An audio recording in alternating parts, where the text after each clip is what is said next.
this leads us to another theological point, and that is the issue of good omens. Good omens, positive omens.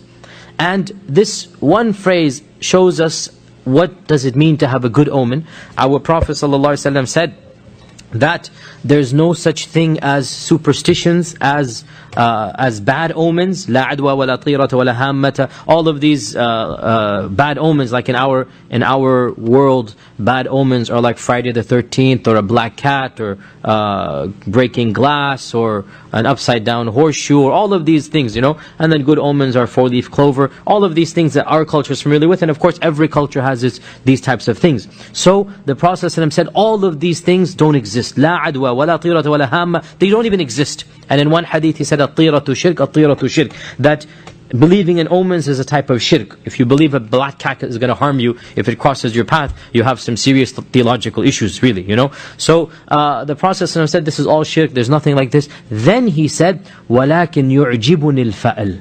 But I like positive optimism. I like good omens. So they asked him, what do you mean by al-fa'al? Al-fa'al is the Arabic term. What do you mean by al-fa'al? He says, a good word or a good phrase that somebody hears. This the hadith is in Bukhari. Now, what does this mean? So let's give an example that is easier or clearer to understand. A good omen is to read in, there's two conditions. Number one, a positive sign, a positive message. Number two, that is linked to Allah subhanahu wa ta'ala. If these two conditions are met, then a good omen is recommended. And it is something that is a part of our religion. And a good omen is nothing other than being optimistic in Allah. That's really what it is. A good omen is being optimistic in Allah.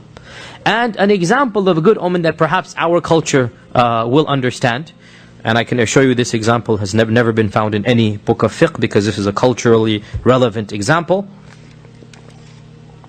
If one of us is making dua on a cloudy day, and we're making dua, then we open our eyes and we look out the window and we see a beautiful rainbow.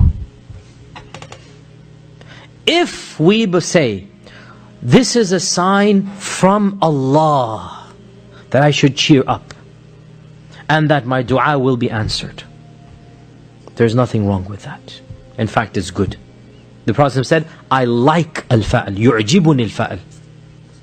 Why is there nothing wrong with that? Because shouldn't we already be thinking that Allah will give us what we want? Optimism and iman.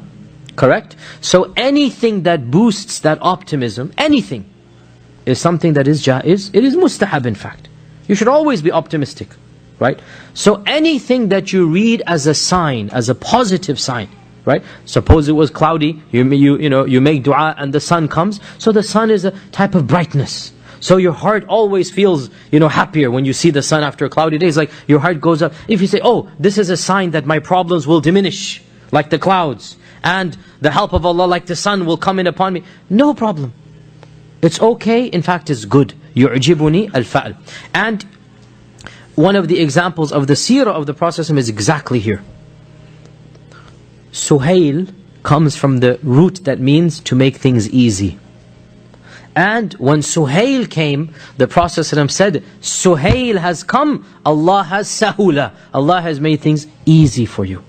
So he derived a positive omen, that khalas, this is good news now. That Suhail is coming and our matters will be made easy for us. And in fact, that's exactly what happened. That when Suhail came, finally the impasse was broken, right? The multi-days keep on going, finally it is broken. And there are so many other things that are said. One of the examples that one of the Sahaba gave, so there's a name in Arabic called Wajid, and Wajid means wajada, the one who finds. So one of the Sahaba said, imagine you're lost, or you lose something, and you're trying to find it, then somebody calls out to his friend, Ya Wajid, Ya Wajid. And you hear that, and you take this as a good sign, I will be the wajid. Does that make sense to you? I will find what I want to find. Because wajid linguistically means the one who finds. And somebody's calling his friend who's called wajid, oh, hey wajid, come here.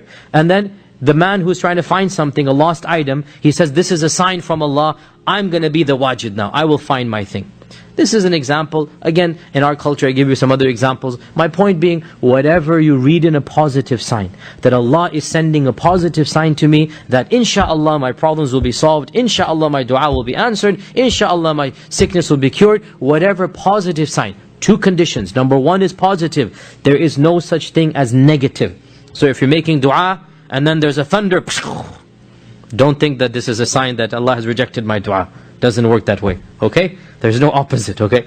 And then of course the second sign, or the second condition, you must link it to Allah.